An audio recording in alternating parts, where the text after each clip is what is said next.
एक महाराष्ट्र की मजेदार खबर आई। देवेंद्र फडणवीस की तारीफ में कसीदे पढ़ने लगे कौन? उनके विरोधी, और वो भी कौन? संजय राउत। जी हां, सामना शिवसेना उद्धव बाला साहब ठाकरे जो पार्टी उसका मुखपत्र है, यानी उसका उन्हीं का अखबार है और उसके एडिटर हैं संजय राउत। और क्या आग उगलते हैं उसमें संजय राउत। लेकिन अब अचानक से उसकी हेडलाइन देखिए, हेडलाइन में लिखा है देवा भाऊ। ये देवा भाऊ पर मुझे उनका एक पुराना बयान याद आ गया, जब बीजेपी वालों ने किसी पोस्टर में देवा भाऊ लिख दिया था चुनाव में देवेंद्र फडणवीस को, तो इन्हीं संजय राउत ने कहा था कि इनको कल को भगवान भी बनाएंगे, ये अभी देवा भाऊ बनाए, इनको फिर देव भी बना देंगे, भगवान ही बना देंगे। वो खुद अपने आर्टिकल की हेडलाइन में देवा भाऊ लिखते हैं और उसमें तारीफ करते हैं कि भाई बहुत बढ़िया काम देवेंद्र फडणवीस कर रहे हैं। कोई एक काम था क्या एग्जैक्टली, वो भी बताता हूं आपको कि गढ़चिरौली जो नक्सल प्रभावित जिला है महाराष्ट्र का, वहां पर खुद गए थे ये, और वहां पर पुलिस आउटपोस्ट वगैरह बनाया, नक्सलियों ने सरेंडर भी किया, कुछ स्कीम्स लॉन्च की। उसकी बात करते हुए इन्होंने, संजय राउत ने बहुत तारीफ की थी इनकी। चलिए एक बात हो गई, हमने लगा चलो एक को एक चीज़ पसंद आई होगी, उस पर सफाई भी दी उन्होंने। फिर सुप्रिया सुले ने भी तारीफ की, भैया ये तो बहुत जबरदस्त काम करते हैं, देवेंद्र फडणवीस तो बहुत बढ़िया मुख्यमंत्री के तौर पर काम कर रहे हैं, बाकी लोग भी इनके जैसे एक्टिव हो जाएं। हो क्या रहा है महाराष्ट्र के अंदर, जल्दी से आपको बयान सुना देता हूं। संजय राउत का रिएक्शन भी, देवेंद्र फडणवीस का रिएक्शन देखने लायक है। आपको दोनों स्टेटमेंट पहले सुनिए, संजय राउत और सुप्रिया सुले, फिर देवेंद्र फडणवीस का रिएक्शन देखिएगा इस पर। सामना एक अखबार है, शिवसेना का मुखपत्र जरूर है, लेकिन सामना की परंपरा रही है, चाहे घोर विरोधी हो, उसने देश के लिए और राज्य के लिए और समाज के लिए अगर कोई अच्छा काम किया है तो जरूर सामना उसकी सराहना करता है। एक अच्छा काम किया है सरकार ने, जरूर हम अपोजिशन में बैठे हैं, लेकिन हमारी महाराष्ट्र से नाता है, राज्य हमारा है, और इस राज्य में गढ़चिरौली जैसे जिले में जो नक्सलवाद है, वो नक्सलवादी अगर आत्मसमर्पण करते हैं और संविधान का मार्ग अपनाते हैं मुख्यमंत्री के सामने, तो उनका हम स्वागत करें। अगर देवेंद्र फडणवीस के साथ हमने बहुत साल काम भी किया है, आपको मालूम होगा, हम एक साथ काम किया है, वो रिश्ते तो कायम रहते हैं। राजनीति में एक दूसरे के खिलाफ टिक्का टिप्पणी होती है, होती रहेंगी, क्योंकि वो सत्ता पक्ष में, हम अपोजिशन में बैठे हैं, वो तो काम चलता रहेगा। दोनों काम लोकतंत्र में महत्वपूर्ण है। सबसे बड़ा लोकतंत्र में विरोधी पक्ष होता है, प्रतिपक्ष होता है, और जिम्मेदारी हम पर है, हम करेंगे। अच्छी बात है, आपको याद होगा आर.आर. पाटिल जी ऐसे करते थे, तो मुझे बहुत अच्छा लग रहा है कि जो काम आर.आर. पाटिल जी ने जब खुद होम मिनिस्टर बने थे तब वो गढ़चिरौली बहुत जाते थे, और वो अच्छा काम आज देवेंद्र जी ही आगे ले रहे हैं। हम सबके लिए अच्छी बात है, माओवाद हो या जो टेररिज्म हो, उसके खिलाफ हम सभी हैं। उस बारे में मिशन आपने कहा क्या? नहीं, ऐसा है कि एक चीज दिख रही है कि सरकार को इतना बड़ा मैंडेट मिला है और उसके बाद एक ही आदमी देख रहा है कि बहुत ताकत से काम कर रहा है, उसका नाम है देवेंद्र फडणवीस, बाकी कोई दिख ही नहीं रहा है। तो सिर्फ मिशन मोड में देवेंद्र जी ही काम कर रहे हैं सरकार में, ऐसा तो दिख रहा है सब जगह। टीवी भी कहीं देखो सिर्फ देवेंद्र जी दिखते हैं। अच्छी बात है, जिम्मेदारी ली उन्हें, हमारी तो शुभकामनाएं उनको। लव जिहाद सारखे, लँड जिहाद सारखे आणि त्यानंतर वोट जिहाद सारखे विषय समोर यायला लागले, आणि अक्षरशः असं सांगण्यात आलं की वोट जिहादच्या भरोश्यावर आम्ही लोकसभा जिंकलो। ये देवेंद्र फडणवीस का वो रिएक्शन मैं आपको दिखाऊंगा। ये दूसरी खबर पर था कि मौसम बदल गया, माहौल बदल गया, देखते देखते इंसान बदल गया। समीर जी, क्या हो गया? ये चुनाव परिणाम का साइड इफेक्ट है। जो चुनाव परिणाम आया है महाराष्ट्र विधानसभा चुनाव का, और यही संजय राउत और उद्धव ठाकरे चुनाव के पहले क्या बोल रहे थे, या तो देवेंद्र फडणवीस रहेंगे या मैं रहूंगा, ये उद्धव ठाकरे का बयान था। और शरद पवार का चुनाव प्रचार में बयान आया था कि कुछ लोगों को मुझे घर पर बिठाना है, उसमें देवेंद्र फडणवीस का भी उन्होंने जिक्र किया था। तो ये जो चुनाव परिणाम आया है और आने वाले समय में जो चुनाव होने वाले हैं, उसके लिए जो कोalition बनना है, उसके संकेत दिए। देखिए अभी लोकसभा चुनाव हो गए। संजय राउत कहे मैंने देवेंद्र फडणवीस के साथ काम किया है, बढ़िया काम करते हैं। सुप्रिया सुले कहे मिशन मोड में ताकत से काम कर रहे हैं देवेंद्र। विधानसभा चुनाव हो गए, अब बीएमसी के चुनाव आने वाले हैं। उद्धव ठाकरे की पूरी जान तो बीएमसी के चुनाव में है। उद्धव ठाकरे को मालूम है कि बीएमसी के चुनाव में न कांग्रेस उनको मदद करने वाली है, न शरद पवार मदद करने वाली है। बीएमसी का चुनाव इसलिए उन्होंने अकेले लड़ने की घोषणा की है।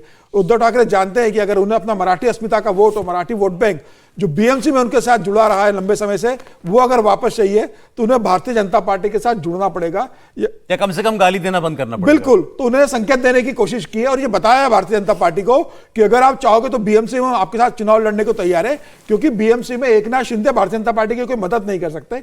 एकनाथ शिंदे का जो क्षेत्र है वो ठाणे डोंबिवली का क्षेत्र है।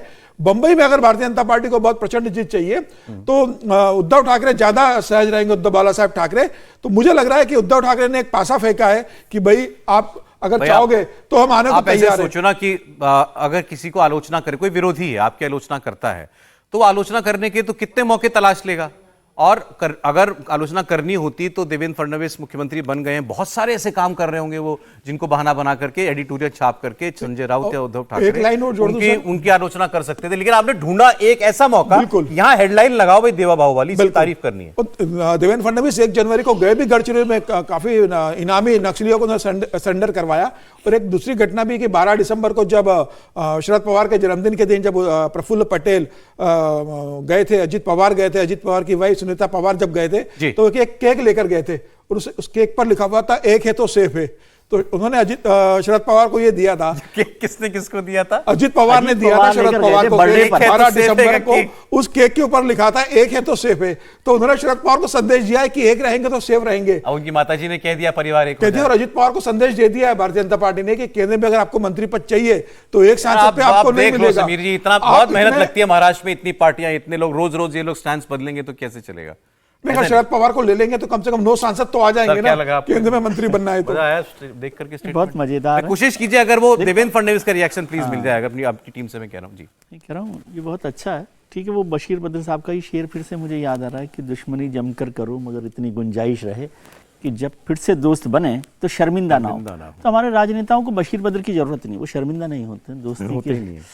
और वैसे भी कहा जाता है कि स्थायी दुश्मनी जमकर करते हैं, दुश्मनी जमकर करते हैं लेकिन शर्मिंदा नहीं होते हैं। और वही जो देवा भाऊ का अभी जिक्र कर रहे हैं, इलेक्शन के वक्त का मुझे ध्यान है कि वो देवा को लेकर किस तरह से रिएक्ट किया था। आप संजय राउत की मुझे ध्यान आ रहा है कि उद्धव साहब ने भी उस पर बोला था कि इस तरह से देवता बनाएंगे, भगवान बनाएंगे, ये सब हो रहा है। अच्छी बात है, लेकिन अब सुप्रिया जी बोल रही हैं तो वो किस तरह से बात कर रही हैं? क्या वो शिंदे साहब पर भी निशाना बना रही हैं, अजित पवार पर भी निशाना बना रही हैं? कह रहे हैं कि सरकार में और कोई तो दिखता नहीं है, देवेंद्र भाई ही दिख रहे हैं। और फिर जैसे समीर जी बता रहे हैं वो केक भी गया है, केक कटा भी था कि नहीं कटा था? क्योंकि कटने में भी एक है तो सेफ है, रहेगा कि नहीं रहेगा। राजनेताओं की जो राजनीति है सर बड़ी निराली देखो है। बट गए नहीं हुआ। अगर मान ली एक है तो सेफ है। जैसे ये आपको नॉर्मल लग रहा है या कुछ मुझे सामान्य नहीं लग रहा, नहीं लग रहा। हाँ। लेकिन कुछ तो है कहानी इसके पीछे। सर राजनेताओं को समझना इतना आसान काम नहीं होता। सर एक शॉर्ट कमेंट फिर आपको जानना है ना राहुल गांधी कहां है? देखिए, अगर आप चाहते हैं राहुल गांधी कहां जानना तो शरद पवार जी जब प्रधानमंत्री से मिलने आए थे तो एक बड़ा संदेश और संकेत था कि वो क्या बात करने आए होंगे। इस समय का सिचुएशन यह है कि महाराष्ट्र में पराजय के बाद अब अगर ठीक से चीजों को हैंडल नहीं किया तो शरद पवार जी के एकाध सांसद छोड़ के सारे सांसद अजित पवार के साथ जाएंगे। उसमें दल बदल नहीं लगा, यही उद्धव ठाकरे जी के साथ हो जाने वाला है। तो अगर और पार्टी में यह है कि भाई अब जो हुआ सो हुआ, अब मिलके काम करो। असल में शरद पवार जी को नरेंद्र मोदी जी ने बहुत ज्यादा महत्व दिया अपने जीवन में। जिन कुछ नेताओं का सार्वजनिक तौर पर उन्होंने महिमा मंडन किया उसमें शरद पवार जी बिल्कुल थे। सर। लेकिन हुआ क्या है कि 2019 में जो है शपथ ग्रहण के बाद जैसे उन्होंने पलटी मारी, फिर दोबारा जानते हुए कि अजित पवार ने जिस ढंग से उन्होंने किया तो वो चीजें जो है पलट गई थी। महाराष्ट्र अंतिम पंक्ति, महाराष्ट्र की राजनीति 2019 अंत से जिस प्रकार से अस्वाभाविकता असहजता में आ गई थी, वैचारिक प्रदूषण हुआ, वो इस चुनाव के बाद से धीरे धीरे पटरी पर स्वाभाविक सहज हो रही है। भारत की जो प्रवृत्ति है इस समय वो नरेंद्र मोदी और हिंदुत्व की उस प्रवृत्ति ने वहां परिणाम लाया है। वो प्रवृत्ति परिणत करने जा रही है। INDIA पर इसका व्यापक प्रभाव पड़ने वाला है।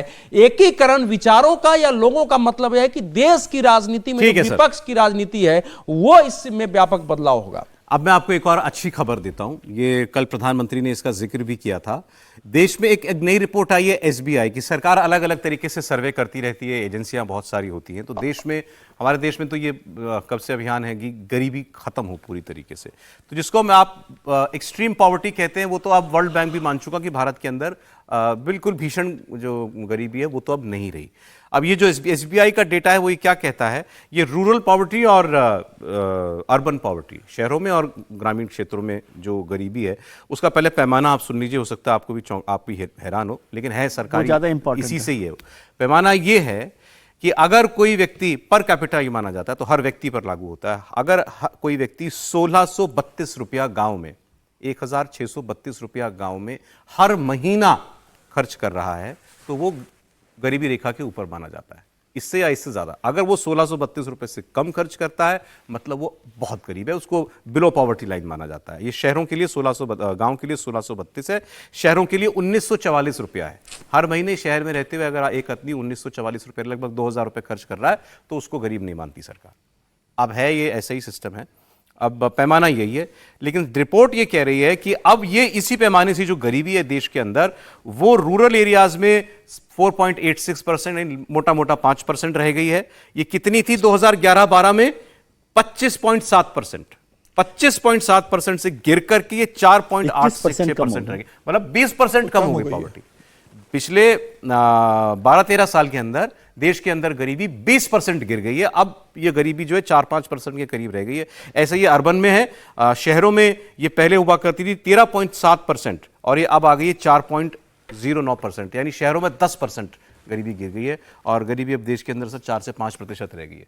ये एसबीआई का डेटा कह रहा है। सर यदि एसबीआई के डेटा को, अब आप क्या है कि सरकारों में कोई भी सरकार होती है या जो अफसरान होते हैं वो कैसे फैक्ट्स के साथ या तथ्यों के साथ कैसे काम करते हैं उसका एक उदाहरण है। क्या आपको लगता है कि 1600 रुपए में किसी भी गांव में कोई एक आदमी रह सकता है? और पहले की सरकारों में तो ये पैरामीटर और नीचे था। 1900 नहीं तो वो उस समय नंबर बहुत बड़ा हुआ था ना, और 1944 रुपए, महंगाई को भी देखिए।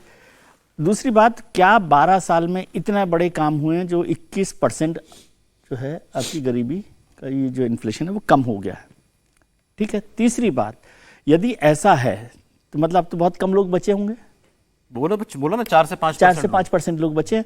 तो फिर क्या हमें ये जो सरकार की 80 करोड़ लोगों को अनाज देने की योजना उसको बंद करना चाहिए? नहीं, इन्हीं योजनाओं की वजह से ही ये लेवल आया है कि गरीब, अब अत्यंत गरीब लोग देश में नहीं है, क्योंकि उसको खाना मिल रहा है। हाँ, तो वही बात मैं कह रहा हूँ कि मकान मिल गया है। जैसे दिल्ली सरकार में ही है कि वो एवरेज जो है, यदि सरकारों की, किसी भी सरकार का, केंद्र और राज्य सरकारों की सहायता देखे तो वो करीब 7-8 हजार की भी बात है, बिल्कुल सही, राज्यों की योजना है। अबे आदमी का पैसा कहाँ से बचता है? मुझे अगर मेडिकल पर खर्चा नहीं करना पड़ा, अनाज पे खर्चा नहीं करना पड़ रहा, तो वो सारा है। लेकिन फिर उसको आप 1600 रुपए में मत डालिए ना, वो मतलब कुल मिला के तो 10,000 रुपए खर्च कर रहा है। 1000 रुपए से भी कम था, 1000 रुपए। मैं यही आज तो 1600 मैंने देखा पीछे जो, और तेंदुलकर कमेटी बनी थी और बनी थी 960 रुपीज था। तो इसलिए और बार बार सरकारें अपना उसको स्केल को भी बदलती रहती है कि हम कैसे करें, लेकिन नॉर्मली उसका कंजप्शन पर जो होता है देश भर में जो है कि कंजप्शन पर कैपिटा कैसे है उस पर हो रहा है। और ये तो साफ ही है कि कोई हिंदुस्तान में अब वो खबरें नहीं है कि भीषण गरीबी हो, लोग गरीबी से या भुखमरी से मर रहे हो, ऐसी संभावना है। मोदी सरकार के साथ साथ मोदी सरकार को भी क्रेडिट, और जो राज्य सरकार ने लग के काम करी साथ में, भाई योजनाएं ज्यादा हैं अब, और योजनाओं का की रीच अच्छी हो गई, लीकेज कम हो गई है, लीकेज कम हुआ है। और उसकी वजह एक तो डिजिटलाइजेशन जो है ना, डिजिटल इंडिया ने जो, जिस पर प्रधानमंत्री ने, सरकार ने बड़ा काम किया, उसका एक बड़ा असर हुआ कि उससे लीकेज कम हुआ और सीधा मोदी जी की बात, इस पर जो बयान है, इस पर कल उन्होंने बोला था गरीबी पर, वो सुना दें एक बार। बैंक ऑफ इंडिया की भी एक अहम स्टडी आई है, उनका एक बड़ा अध्ययन किया हुआ रिपोर्ट आया है। स्टेट बैंक ऑफ इंडिया की रिपोर्ट क्या कह रही है? वो कहते हैं 2012 में भारत में ग्रामीण गरीबी, रूरल पॉवर्टी, यानी गांवों में गरीबी करीब 26% थी, 26%। 2024 में पहले जो 26% गरीबी थी, वो गरीबी घट करके 5% से भी कम हो गई है। यही जो हम बात कर रहे थे उसी को प्रधानमंत्री ने कल बताया था। जी समीर जी, इसमें 2-3 बड़े कारण है। एक तो 10 साल में प्रधानमंत्री मोदी की जो आर्थिक योजना रही, करप्शन फ्री प्रशासन जो रहा है, और जो प्रधानमंत्री मोदी ने कहा था कि राजीव गांधी के समय 1 रुपया चलता था और 15 पैसे पहुंचते थे, अब 1 रुपया जा रहा है तो पूरा पहुंच रहा है। और डायरेक्ट बेनिफिट ट्रांसफर जो रहा है, डीबीटी का जो प्रधानमंत्री की योजनाएं रही है, और गरीबों तक जो प्रधानमंत्री मोदी ने कहा था कि जिनको कोई नहीं पूछता है, प्रधानमंत्री मोदी उनको पूछता है, जिनको कोई पूछता नहीं है, प्रधानमंत्री मोदी उनको पूछता है। तो गरीबों को लिए प्रधानमंत्री मोदी ने जिस तरीके से योजनाएं चलाई है, चाहे उनके लिए मकान हो, चाहे उन्हें राशन देना हो, चाहे उनके छोटे छोटे उद्योगों के लिए लोन देना है, इंटरेस्ट भी देना है, मुझे लग रहा है उसका असर रहा है। बहुत सी स्कीमें चलती हैं, बहुत स्कीम, हर विभाग की लोन है, हर जगह की तरीके से लोन है, तो मुझे लग रहा है उसका जमीनी credit goes to Modi government, definitely, निश्चित रूप से 10 साल के शासन, स्टेट गवर्नमेंट्स को नहीं, केंद्र का बड़ा योगदान है, केंद्र का ज्यादा कोई दो राय नहीं कि प्रधानमंत्री मोदी के 10 साल के कारण गरीबी कम हुई है। संयुक्त राष्ट्र संघ डेवलपमेंट प्रोग्राम ने अपनी रिपोर्ट में बताया था कि 2005-06 में भारत की गरीबी दर उनकी मान्यता से 55.1% था, जो 19 से 21 के स्टडी में 16.4% हुआ। यूएनडीपी कह रहा है 55% गरीबी यस, थी भारत में। उनका तो $2 का है तो ना? किस उसमें साल में ये इन्होंने दिया है वैश्विक बहुआयाम गरीबी सूचकांक 2024, तो ये 2021 तक का डाटा दिया है। नहीं, आज कितनी हो गई? 16% बताया, ये 16.4% 21 तक का उन्होंने बताया, उसके बाद की स्टडी ने। सेकंड चीज, इस पॉइंट में शॉर्ट में बोलना है, देखिए भारत ने वर्ल्ड को समझाया है कि हमारे यहाँ आपका गरीबी मापन नहीं चलेगा। हमारे यहाँ परिवार में 10 लोगों की आय है, एक कोई बुजुर्ग है तो अपने को गरीब मान ही नहीं सकता है, फैमिली सिस्टम है ये। और वैसे भी देखेंगे तो इस समय कैसे बदली, आपको राशन जा रहा है, आपके घर हो गए हैं, आपके घर तक बिजली पहुंच गई है, सड़कें पहुंच गई हैं, स्वास्थ्य के खर्च आपके घट गए हैं, वृद्धावस्था पेंशन बिना है, मनरेगा के तहत रोजगार मिल रहे हैं, तो ये सारे को मिलाने के बाद बिल्कुल नहीं, आपके लिए बिलीवेबल है ये कि आज गरीबी 5% है देश में, आपके लिए मानने लायक है? 100% मानने लायक, हम लोगों ने देखा है। बहुत अच्छी बात है, अगर ऐसा तो बहुत बहुत स्वागत की बात है, बहुत बहुत बधाई मोदी सरकार को इसकी।